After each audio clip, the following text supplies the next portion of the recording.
원각경 공부하실 때 앞에 그 송강선 내용을 가지고 쓰는 거 있잖아요.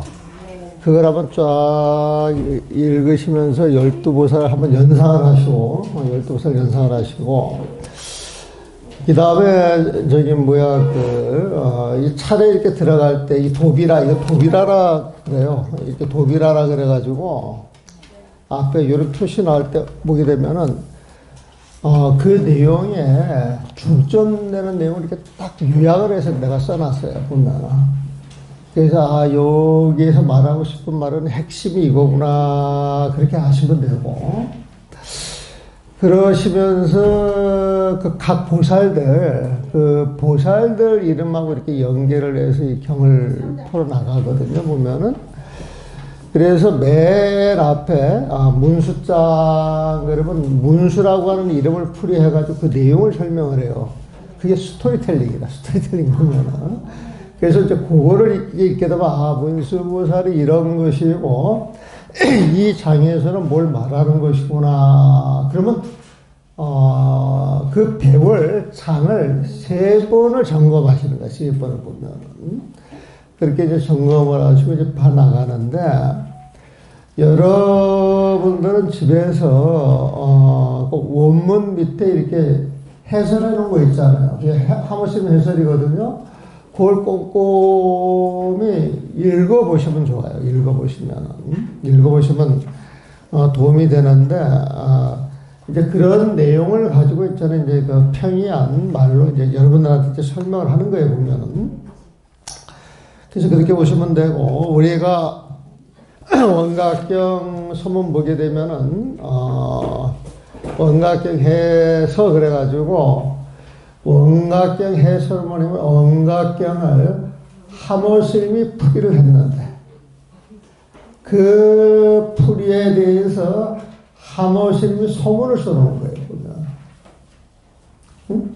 그래서 원각경 해서 이렇게 나오면, 원각경을 하모스님이 풀이하면서 소문을 써놓으라 그랬는데 이 소문을 대방광불 환경하듯이 대방광 원각 수다라 요의경 이게 원각경 전체 제목이에요. 보면은 이 제목을 가지고 원각경에서 말하는 그 골수 내용을 이렇게 정리해서 이야기를 해주는 거예요. 보면 그러면서 이제 그 중에 들어있는 내용이 화엄경의 축소판이나 할 수 있는 원각경에는 중중 무진의 세계가 펼쳐진다.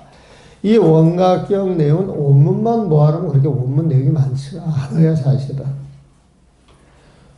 이 풀이주가 많아, 풀이주가 보면은. 그런데 이 짧은 문장 속을 잘 들여다보면은 화엄경의 중중 무진도리가 다 들어있다는 거예요, 보면. 응? 화엄경에서 말하는 원각이 뭐예요? 너무 쉽잖아. 그냥 부처님 마음. 부처님 마음에 하엄 세계가 다 들어있어요, 안 들어있어요? 그러니까 부처님 마음을 알게 되면 중중 무진도리를 저절로 알게 돼요, 못 알게 돼요? 알게 되는 거예요, 보면은. 그래서 원각경에는 중중 무진의 세계가 펼쳐진다.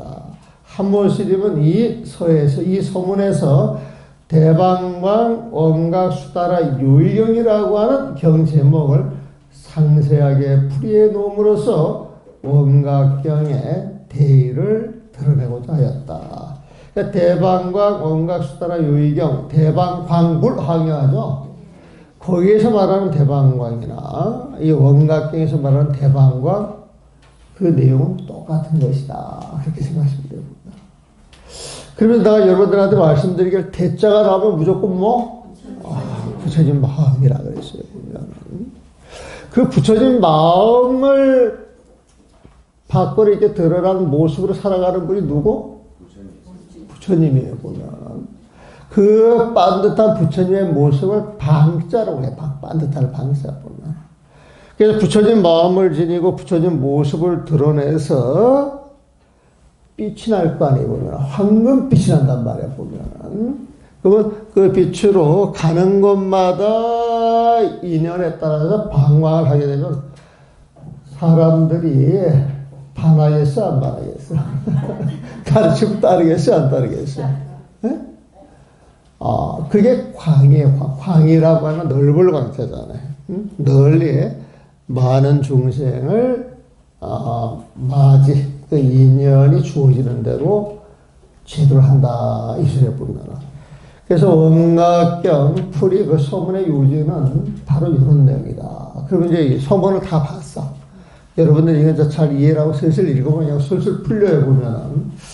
그래가지고 이걸 읽어보면 이분들이 옛날 어른들은 천재야, 천재 보면. 그 화엄경도, 옛날 어른들께서 이 제목을 달아놓은 게 있는데, 제목을 얼마나 세세하게 다는지, 그냥 문장 몇 줄에도 이렇게 감옥을 채워보면.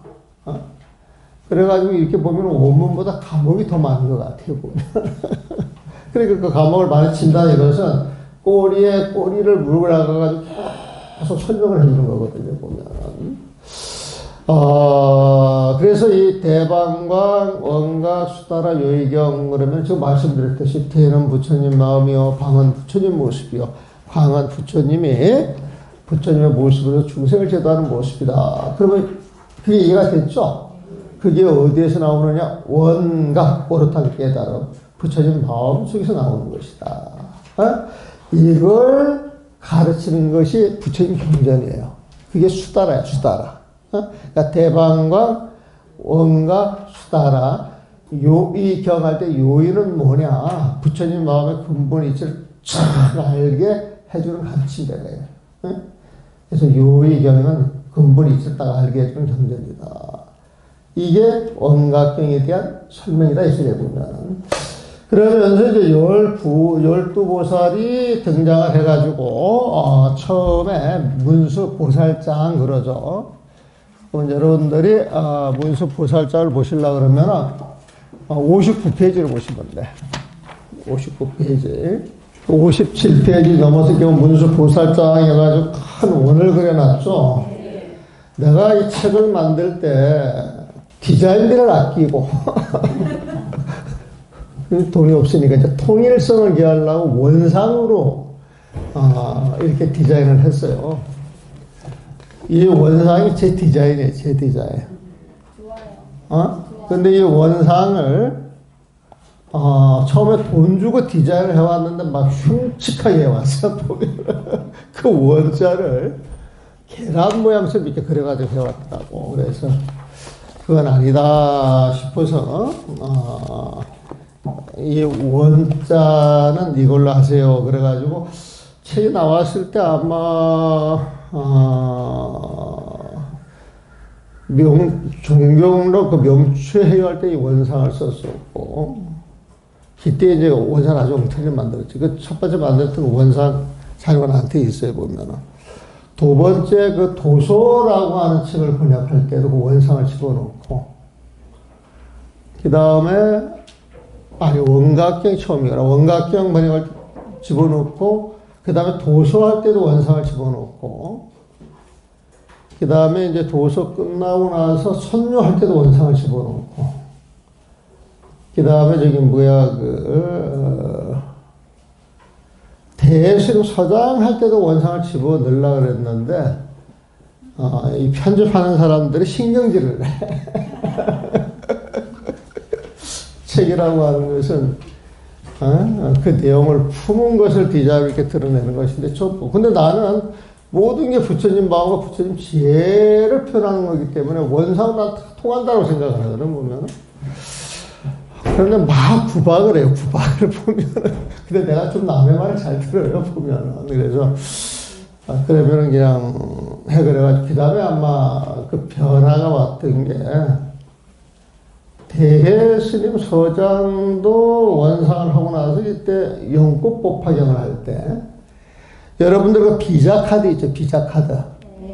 그 비자 카드를 그 디자인한 사람이야. 그 영꽃 법화경 그 영꽃 그 손봐준 사람이.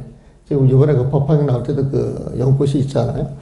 그것도 그렇게 나쁘지 않았어요. 원래 그 영꽃 법화경, 영꽃하고 연관이 있기 때문에 이제 그렇게 해놨는데, 그래서 나는 원상을 지금까지 그냥 초보 원상을 집어넣어놨으면 디자인보다 수천만 원 절약했을 것인데. 그분들이 막. 그래가지고 요즘 와서 원사로 가도 좋을 뻔했다, 이제 그런 말씀을 하셔. 다 지나갔는데, 보면. 그래서 이렇게 원사를 많이 집어넣어놨어요. 이거 좋잖아요, 시원하고 보면은. 자, 문수보살장입니다. 문수보살의 질문으로 세종께서는, 문수보살 질문하는 거예요. 세종께서는 열애의 인지 법행을 밝히고 있다. 그 인지 법행이라고 하는 특수 용어가 나왔어요, 보면은. 인지 법행, 그러면, 인지가 뭐예요? 수행이 시작되는 자리. 인이 있으면 그 결과물이 있는 거예요, 보면은. 그럼 우리가 수행을 할 때는 어디를 디디고 해야 돼요? 부처님 마음. 그래서 부처님 마음자리에서 수행을 시작할 때 그 수행이 시작되는 부처님 마음자리를 인지라고 표현하는 거예요, 보면. 부처님 마음자리에서 나오는 게 뭐겠어요? 부처님 법이잖아요, 보면. 그 법을 행하는 거야. 실천한 거예요, 보면은. 그래서 문수보살장에서는 인지가 대단히 중요한 거예요. 이 부처님 마음. 모든 수행은 부처님 마음에서 시작이 되는 거예요. 이런 메시지를 던져주고 있는 거야, 보면은. 그래서 인지, 수행이 시작되는 그 부처님 마음자리에서 어떻게 수행을 해야 되느냐? 부처님 가르침, 부처님 법을 가지고 해야 될 거 아니에요.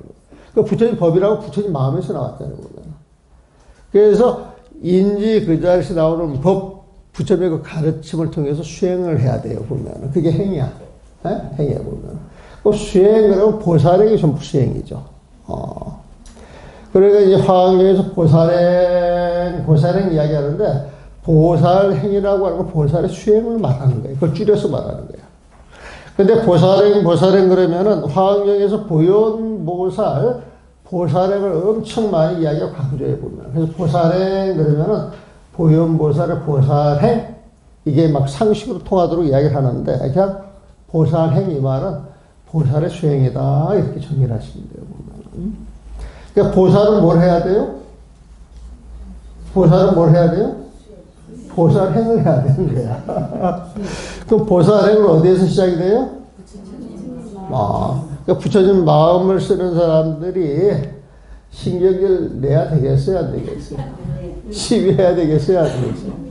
남 흉 봐야 되겠어요, 안 봐야 되겠어요? 이간질 해야 되겠어요, 안 해야 되겠어요? 그래서 늘 부처님 마음을 챙겨서, 주춤해가지고, 중생심을 쉬는 순간, 그것이 여러분들의 수행이 되는 거예요, 보면. 그래서 수행이라고 하는 건 별로 어렵지가 않다. 부처님 마음을 쓰고 있느냐, 안 쓰고 있느냐. 늘 내 마음을 챙길 때, 늘 부처님 마음에 맞춰가지고 내 마음을 챙겨가는 것, 이게 부처님 마음 속으로 들어가는 거잖아요. 그게 선이에요, 그게 선. 그게 선이에요, 보면. 그래서 늘 부처님 그 마음에서 내가 따뜻한 말, 정직한 말, 사람들한테 배려해주는 말, 이게 부처님 자비심이라고 합니다. 그렇지 않겠어요, 보면은? 그래서 불교라고 하는 것은 온갖 것 좋은 용어로 이야기를 하지만 그냥 부처님 마음만 쓰면 되는 것이고, 부처님 마음만 챙기면 되는 것이다. 그렇게 보시면 돼요, 보면은. 그래서 인지는 수행을 시작하는 자리로서의 원각을 말하니, 원각이 뭐예요?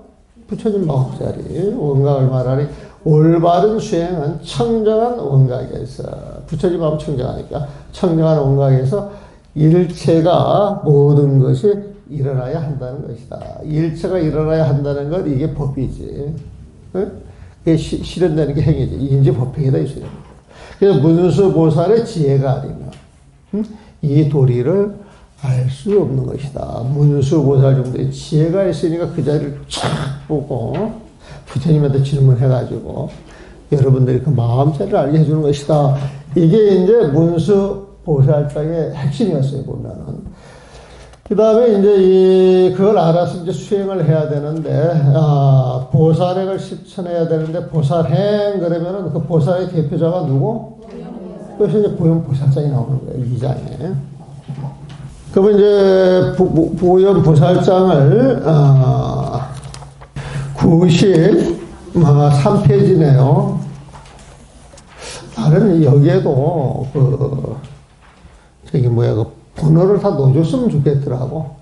번호를 넣어주세요 그러는데 디자인하는 사람들은 시각적으로 장가지 갖고 봐줘야 그게 작품이야. 작품 보면 숫자가 들어가면 작품이 망가지는 거야. 보면 안 넣어줘. 내가 넣어달라 그래도. 그건 당신들 권한이래 보면.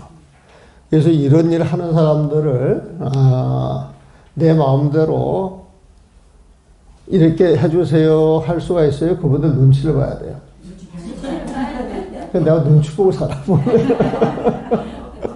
눈치 보고 산다니까. 그래서 이 원상을 보게 되면은 처음과 끝이 분리가 된다 안 된다? 처음이 끝이 처음이야 보면은. 그래서 이제 이런 거는 이제 우리가 이 세상 원래 부처님 세상 원래 중생계 원래 부처님 세상이에요 보면. 근데 여러분들은 알아요 몰라요? 몰라서 지금 공부하는 거예요. 수행하는 거예요 보면.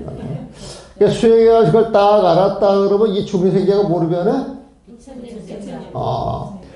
본래 부처님 세상으로 있는 본래 부처님 마음자리로 있는 것을 본 각이라 그래요 보면. 근데 우리는 그걸 몰라 무명 때문에. 그러니까 수행을 통해 가지고 그 무명이 사라져서 그 본래 마음자리를 딱 깨달았을 때 우리 중생들 입장에서 그 깨달음 그 자리 처음 들어가는 거예요. 옛날부터 들어가 있었던 거예요. 중생의 입장에서 처음 들어갈 거야. 처음 보면. 그러니까 처음 중생들이 깨달았다 그랬는데 깨닫고 나서 보니까 본래 깨달음과 같은 게 달라요. 그러니까 본각과 시각은 같다 이런 소리를 보면 그게 이제 원상에 그런 뜻도 이제 포함이 되어 있더라고 보시면. 그래서 이제 원상을 부처님 법을 상징한다. 부처님 마음을 상징한다. 그렇게 이야기를 하는 거예요. 이해되셨어요? 예. 이야기를 해놓고 보니까 내가 설명을 잘해준 것 같아. 내가 기분이 좋은 모양이야, 보면. 자, 보현보살장을 봅니다. 보현보살의 질문으로 부처님께서는 청정한 원각의 깨달음에서 흘러나오는 모든 법은 청정한 원각의 깨달음에서 그랬죠? 청정도 부처님 마음, 원각도 부처님 마음, 깨달음도 부처님 마음이에요 보면. 부처님 마음을 여러분들이 좀 더 잘 이해할 수 있도록 좋은 말 이렇게 수식을 시키는 거예요 보면. 이렇게 보니까 모든 경전은 다 무엇으로 이루어져 있다? 그러니까 부처님 마음만 알면 불교 다 안다 그런다? 불교가 쉽다 어렵다? 불교가 되게 쉬운 거예요. 불교가 쉬운 거예요. 늘 그런 마음을 가지고 보셔야 돼. 불교가 어렵다 그러면 접근을 못해요. 접근을 보면. 틀린 것도 틀린 것도 내가 몰라서 불교는 원래 어려워서 이렇게 자포자기하는 수가 되게 많다니까. 그러니까 뭐 불교가 좋고 느낌이 좋고 풍광이 좋고 문화가 좋고 해서 오는데 전혀 내용은 모르기 때문에 남한테 이야기를 못해줘. 그래서 불교가 뭡니까? 다 더듬수 놓는단 말이야 보면. 그러니까 이제 타 종교에서 샤머니즘 미신 이렇게 공격하는 거에 보면 불교만큼 과학적인 게 없어요 보면. 똑 떨어진 법이 불교만큼 명확한 게 별로 없어요. 다른 건 다 더듬수 놓는 경우가 굉장히 많잖아요 보면. 그래서 서양에서 유명한 심리학자나 철학자들도 행운이 있어서 그 사람들이 불교를 조금 알고 맛을 보잖아요 보면. 그거 갖다 쓰는 거야. 그런 경우가 되게 많아요 보면. 그래서 청정한 원각 깨달음에서 부처님 마음에서 흘러나오는 모든 법은 인지법이 되겠죠. 일체가 환인 줄 알고 수행하여야 한다고 말했다. 부처님에서 마음에서 흘러나오는 법은 인연 따라 흘러나와요? 지문 따라 흘러나와요? 인연 따라 흘러나오는 거예요. 인연 따라 흘러나오는 거예요. 그 인연법이라고 하는 것은 원래 존재하는 것이다. 인연이 모여서 이루어진 것이다. 그러면 인연이 흩어지면? 그러면 인연법은 존재하는 거예요? 존재하지 않는 거예요? 임시로 나타나는 거예요, 보면. 그래서, 임시로 나타났다 사라지면 헛개비 같은 거예요, 헛개비. 그래서 하는 이야기가, 모든 법은 일체가 환인 줄 알고, 이제 요 말 이해하시죠? 일체가 환은 헛개비예요, 헛개비. 일체가 환인 줄 알고 수행하여야 한다고 말한다. 환을 알고 환을 벗어나면 각이니. 내가 옛날에 이 젊었을 때는 깜깜한 밤에 또 앞에 훤히 보였거든.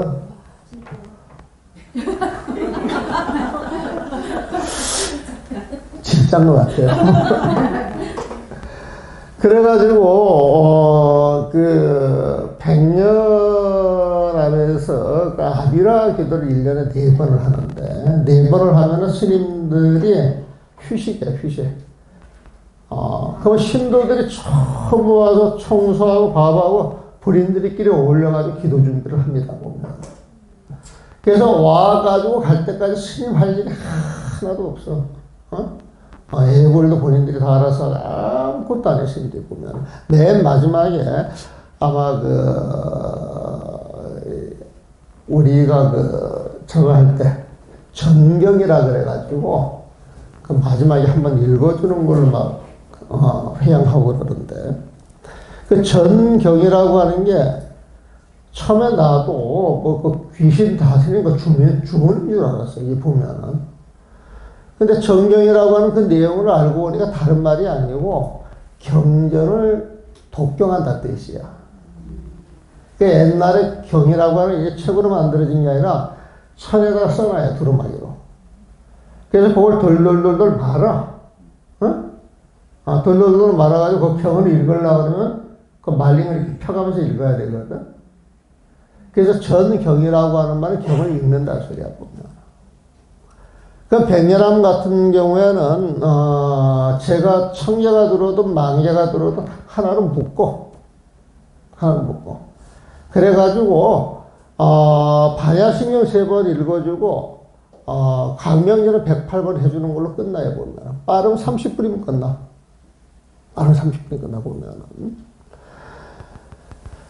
근데 사람들은 그 내용을 잘 모르니까 마치 백년을 큰 스님이 특별한 주문을 가지고 그 영가제도 해주는 걸로 이렇게 생각을 하니까 백년으로 정리를 해주면 되게 좋아하거든. 근데 내용을 이렇게 딱 펼쳐놓게 되면 부처님 경전을 읽는 거야.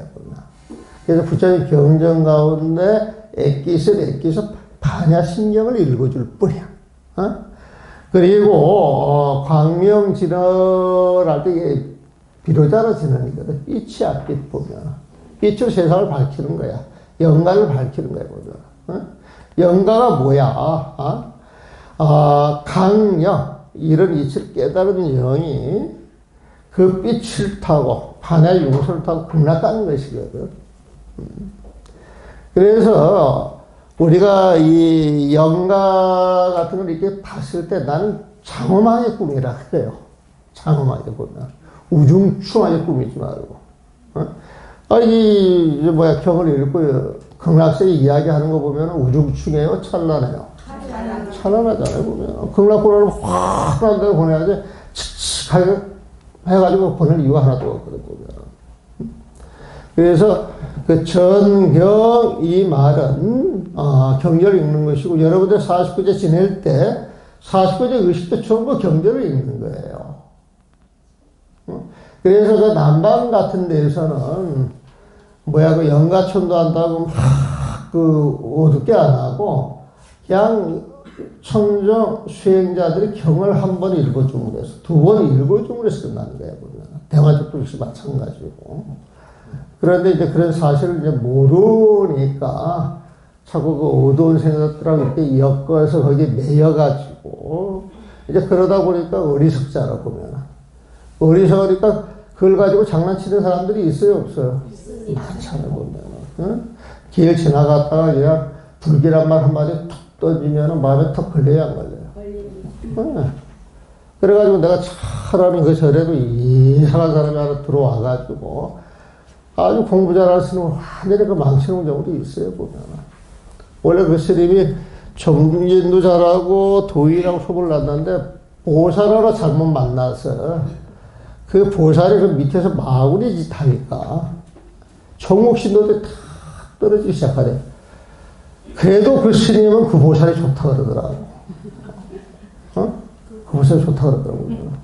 그건 어쩔 수 없지, 보면. 그래가지고 한번 가는데 이 보살이 선을 넘었어. 내가 늘 못 본 척하고 지내다. 그러다가 내가 되게 뭐라 그랬지. 이 보살이, 응? 청정 도량에 와가지고 해가지고 확 했더니, 거기는 노스님이, 야, 원순아, 너 오지 마라! 그러더라고. 쌀 줄 테니까 일어나면 새벽 오지 마! 그러더라고. 스님, 두 번 다 실기 안 옵니다. 그리고 발꽃가 안 갔어, 그 다음에. 그래도 이제 몇 달 뒤에 그 자기 신도 산자 보내가지고 시리 와서 밥 먹어도 좋다고. 밥도 이렇게 봐가지고 편안한 데서 먹어야지. 눈꼴 사라고 이렇게 밥이 넘어가겠어? 어? 그래서 안 갔지. 뭘 하다가 또 막 이렇게 막 흥분. 이 흥분하면 안 되는데. 자, 봅시다. 환을 알고 환을 벗어나면 각이니. 아, 내가 그 이야기 하다 그래. 그래서 이렇게 다니다가 잘 다녔는데 어느 날, 인호람이 짧아요, 올라가는 그 길목이. 그런데 이제 지금은 막 도로가 나오고 그랬지만은 옛날에는 막 숲으로 이렇게 걸어 올라가고 그랬거든. 길도 없어요, 보면은. 내가 마지막 살던 그 길은 방장 스님이 시도 때도 없이 이제 나한테 올라온다고 당신이 불편해서 길을 내다버리고 길이 난 거지, 보면은. 근데 이제 이렇게 올라오다가 갑자기 길을 잊어먹어요. 근데 빠져나가려고 해도 못 빠져나가겠대. 빠져나가. 그래서 이게, 그 이산물이 딱 벗어나가지고 도착하는 길인데, 안 되네, 그게 보면은. 그래서 이제 이때 이제 심호흡하고, 이제 평정심, 좀 당황이 조금 되더라고요. 평정심 딱 지니까 이제 다시 보이기 시작해서 올라갔는데, 사람들이, 간혹가다 이런 경우를 당하면은 큰일 날 수도 있겠다는 이제 그런 게 이제 보이더라고, 보면. 근데 거기 늘상 다니니까, 이렇게 보다 보면은 온갖 형상으로 뭐가 이렇게 툭툭 튀어나올 때가 있거든. 그럴 때가 있어, 보면은. 그런데, 저기에는 뭐가 있는데, 내가 분명히 알고 다시 보면 그런 모습이거든, 보면은. 근데 내가 어떤 걸 헛것을 봤다 할지라도, 거기에 대한 정보가 내가 확실하고 진실을 알고 있으면은, 거기에 당황하지 않고 다시 한번 봐서, 그 당황스러운 마음을 이렇게 진정을 시켜서 이렇게 넘어갈 수가 있단 말이에요, 보면. 그 말이에요. 환을 알면 환을 벗어나 그 자리가 각이다, 이래, 보면. 응? 각이니 거기가 깨달은 부처님 마음자리니 또한 여기에서 수행에 점차가 없다. 헛개비인 줄 알면 헛개비에 끌려다닐 필요 있어요, 없어요? 공부가 끝났다는 거예요, 보면. 응? 그래서 수행에 점차가 없다. 이게 돈수겠지. 이것이 보현보살의 진정한 보살행위다. 진정한 보살행위라고 하는 것은 이 세상이 환인 줄 알고 환에 대한 집착을 끌어내리면은 그 자리가 각이요, 원각이요, 청정한 마음자리요, 부처님 마음자리로서 부처님 세상이다. 이렇게 이제 정리가 되는 거거든요.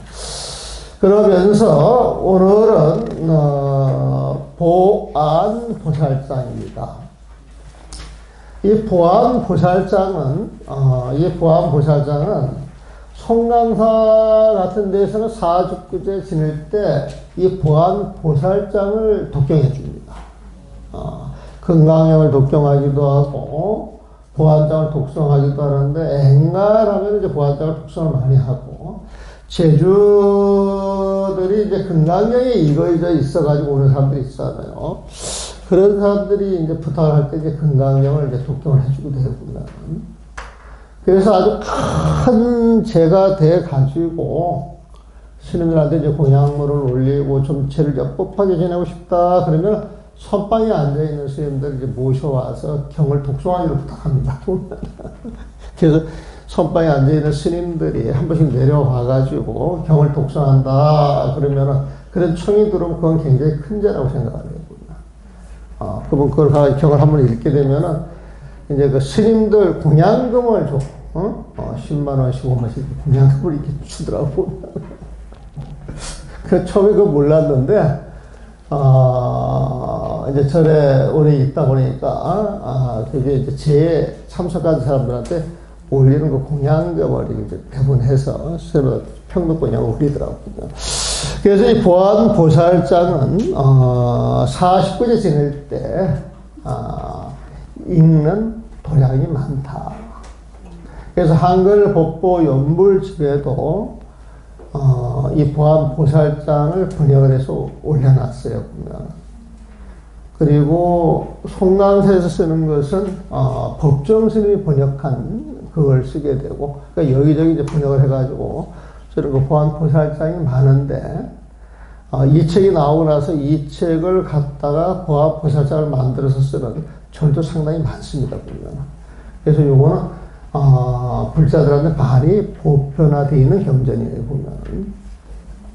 자, 보안보살의 질문으로 부처님께서 중생의 환 같은 삼매를 수습하여, 중생의 환 같은 삼매, 여환삼매라, 환 같은 삼매, 환삼매를 수습하여 대정멸의 바다로 증득하여 들어가게 한다. 대정멸, 대자 나왔어요. 뭐예요? 부처님 마음자리는 고요하고 고요해. 왜 고요하냐? 몇 번뇌가 다 사라졌기 때문에. 이걸 대정멸이라고 그래. 그러니까 대도 부처님 마음, 정멸도 부처님 마음. 대정멸을 갖다 붙인 거야, 보면. 그러니까 대정멸이라고 하는 말을 처음 봤을 때 이게 무슨 말인고 저는 그랬어요, 보면. 여러분들 그냥 보는 순간 알아버렸지만 저는 그랬어요. 그리고 이 보안보살장에서 중요한 용어들이 몇 가지가 나와요. 그리고 그 인터넷상에 막 시비가 붙은 그런 용어들도 있어요, 보면. 이제 그 대목할 때 설명을 해드릴게요. 그러니까 대정멸의 바다로 증득하여 들어가게 한다. 여기서 환 같은 삼매라고 하는 표현을 써놨죠? 근데 이 뜻을 잘 모르겠죠? 솔직히.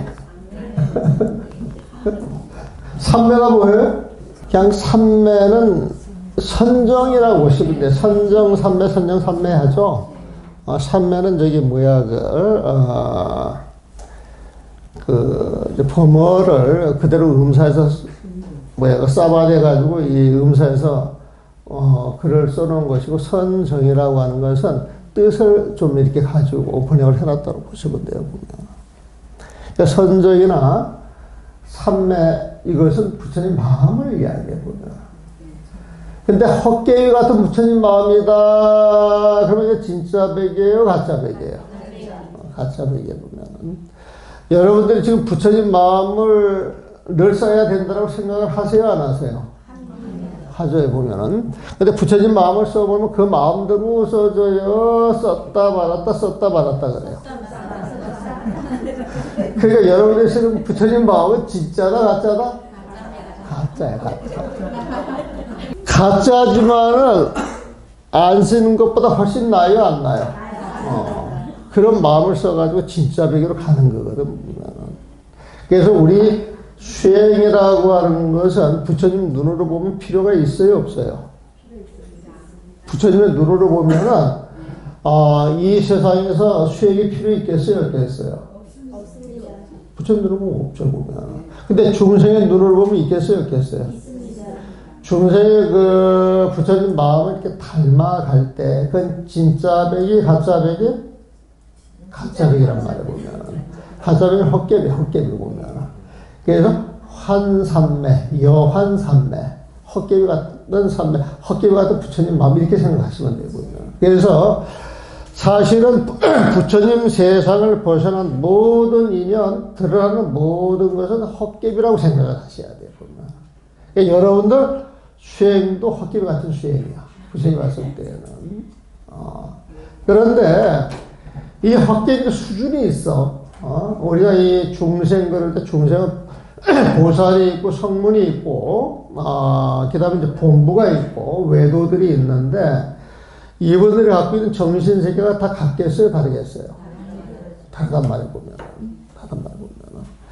그런데 중생이라고 하는 입장은 다 똑같아요? 달라요? 똑같죠? 중생이라고 하는 입장에서 이게 전부 헛개비야. 응? 헛개비이지만은 오염된 정도에 따라서 정화한 정도에 따라 가지고 레벨이 달라지는 거예요. 그래서 그 레벨을 하나하나 밟아 나갈 때 부처님이 중생 입장에 봤을 때 헛개비 같은 것이지만 중생들은 그 과정을 밟으면서 이 거칠은 번뇌를 끌어내는 거예요. 끌어내는 거예요. 그래서 황 같은 삼매를 닦아서 가짜지만은 부처님 마음을 흉내를 내 가지고 부처님 마음, 부처님 세상으로 들어간다 이런 의미가 있어.